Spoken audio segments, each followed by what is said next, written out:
name is Pallav. This is Taina, Abby Sophia, and Abby Turner, and we'll be presenting on affirmative action in the United States. To begin with, affirmative action started out as one of the documents from the Constitution, the 14th Amendment, which forbade states to deny equal protection to all people.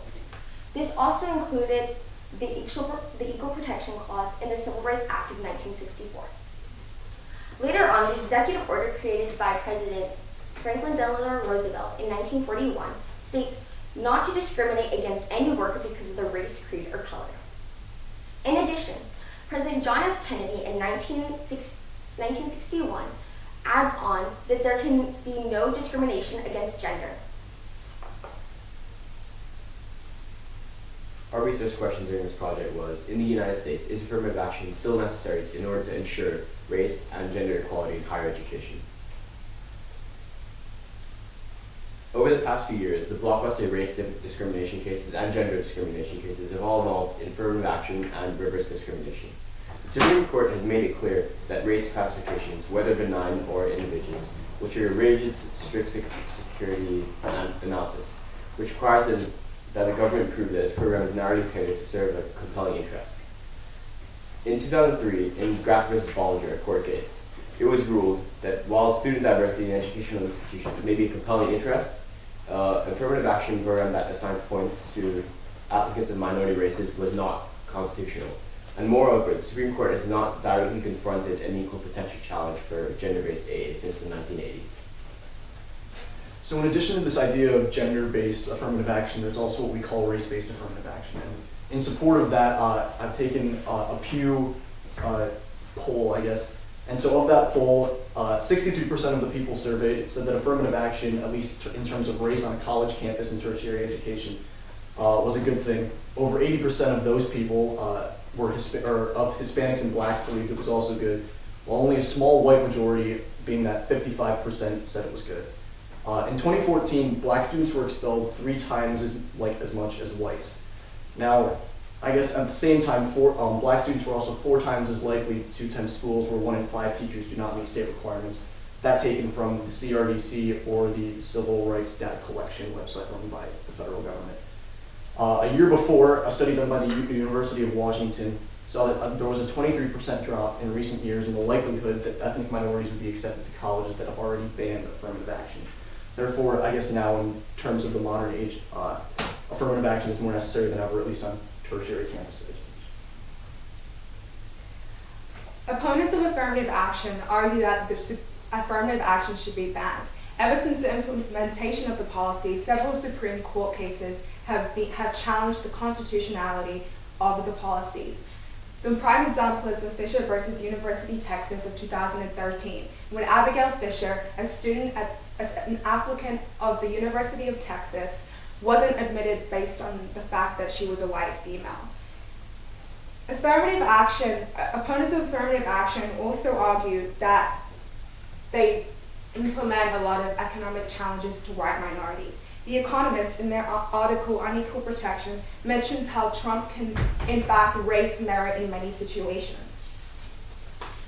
Harry Alexander, a foreign correspondent for the Daily and Sunday Telegraph, stated that the majority of African American students on selected campuses were middle or upper class, which reflects that the purpose of affirmative action isn't being implemented where it should be.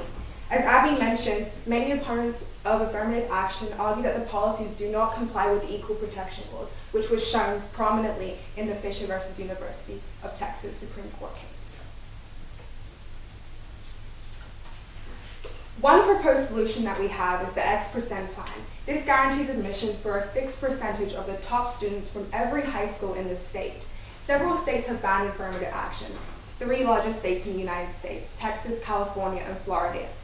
Anthony Conville, a researcher and director of the Georgetown University Center on Education, argues that the X% plan maintains minority enrollment. Harvard University's Civil Rights Plan says that minority students in racially segregated high schools benefited from the X% plan. Now, However, while percent plans can limit the negative effects of affirmative action, there are a considerable amount of limitations that face its implication at a national scale. In a quote from Mary Coleman, who Taina mentioned before, a former head of school at the University of Michigan, says the percent plans select high school students solely on the basis of their comparative ranking with classmates, discounting their leadership abilities, extracurricular activities, teacher recommendations, and all other individual characteristics that universities are interested in measuring. Not only, as Mary Coleman pointed out, does this plan disregard well-rounded students, it requires a statewide university system through which, as Taina mentioned also, all students who apply can be admitted within a 10% threshold. In accordance with this, as the need to vet more students becomes more necessary for students who do not meet the 10% threshold, state funding will need to increase significantly in the admissions process. Another solution that we have entails that yes, affirmative action must be strategy in our hubs of learning, but that is not possible without a diverse population of teachers willing to show students the path. Affirmative action is needed to provide serious, unbiased means of judging job and student candidates, and as of recently, this law has not been upheld as many have hoped. The best solution in this point of time is to simply reinforce the current laws on affirmative action in the United States for gender and higher education from what they are now. Since the start of the implementation of these laws, the motive has been to aid in avoiding unfair discrimination against women and minority applicants in higher education. And in 2014, the Supreme Court did take action and uphold these bans in Michigan on considering race in college applications. And if this continues, the system will be overall more fair and the amount of discrimination will decrease dramatically. However, in the process of trying to reduce the amount of gender discrimination, this could trigger reverse racism to some extent. Our third solution outlines class-based affirmative action. Anthony Conville, research professor and director of Georgetown University Center of Education, says that at the country's 200 most selective colleges, a mere 5% students come from the bottom 25% of the spectrum. This reflects how affirmative action should benefit students at the lower end of the economic spectrum rather than those in the middle and upper class.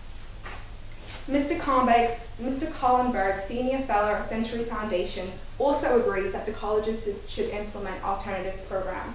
Only when racial preferences have been banned, usually by voter initiative, Collenberg argues that universities should adopt class-based affirmative actions to indirectly promote racial diversity. By arguing to enact laws that encourage low-income students of any race, Collenberg argues how class should serve as the alternative factor in college admissions. All the solutions and all the evidence put forth let's just go back to our question. In the United States, is affirmative action still necessary in order to ensure race and gender equality in higher education? Since we believe that affirmative action is no longer necessary, we decided that it would be best to replace affirmative action with the X% plan. We decided to choose the X% plan because it allows acceptance based on merit, and it removes gender and racial bias. In a few states have already implemented this type of way of combating affirmative action, such as Texas, California, and Florida. Texas and California have both implemented percent plans. California created the 4% plan in 1999, and Texas created the 10% plan in 1997. And Florida created the One Florida, which prohibits affirmative action in state schools. All right. All right.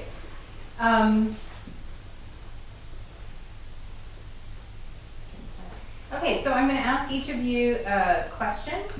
So Taina, I'll start with you. Can you talk about the process when you were moving from your individual reports to the team reports? Can you describe for me some decisions that the group had to struggle with in terms of what to put in, what to leave out? Mm-hmm. I would say that when all of our individual research reports covered different areas. So Pallav covered gender, Turner covered race-based affirmative action, the social aspect, I covered the legal aspect, and Abby covered the history. And so kind of combining that to form together one argument was hard because I addressed against affirmative action. So we were all on different sides of whether affirmative action was still necessary. So in order to answer our question, we kind of had to merge different arguments and research more and find new solutions that fit and benefited from each of our perspectives. Okay, great. Abby, out of all of the individual, you have 4 individual reports, including your own. So which of the other reports impacted your thinking about affirmative action the most? I would say Taina's, because hers had more Supreme Court cases. So you could see a variety of different cases that were made against affirmative action. So it gave another perspective on why affirmative action should be changed or be taken out completely. Whereas my research was more based on how throughout history we've tried to get to this place where everyone has equal opportunity to get to affirmative action. So it's more of like a positive thing. So China's really influenced what I thought of after my paper. Okay, great. Pallav, can you talk a little bit about the group process? Like, what are some struggles or obstacles that the group faced that you guys overcame? Okay. Yeah, so at the start of this whole project, we assigned different areas. Like Taina said, we assigned a need for gender, turning for social, and etc. And we were all dividing it up for the paper. And when we actually came back together to put that together into one presentation, it was a little difficult to transition from the paper to the presentation because we all had different solutions. Of course, some of us were for, some of us were against, but I think in the end we meshed it together pretty well as a group because of how we sort of tweaked and changed the solutions by looking at different courses and different cases and different sources that we can use to, I guess, reinforce the main thesis that we have. Okay, great. And Andrew, I'll call you by your first name, not your last name. Andrew, if you had more time to research on this topic, if the group did you guys identify any gaps that you would have liked to have filled had you had more time? I think especially when it came down to our solutions and this percent plan itself, it's a pretty complex idea. So I think we were able to identify the gist of it, and therefore we were able to draw conclusions to why it was our chosen plan. But I think if we had more time, to thoroughly research it, I mean, our solution could have been contradictory to that, whether we found information that was also contradictory to that. But I think if we had definitely had more time to research, then the percent plan, either it would have been stronger or it may not even have been there. Right. It was a make or break, I guess. Okay. All right, great. Good job. Thank you.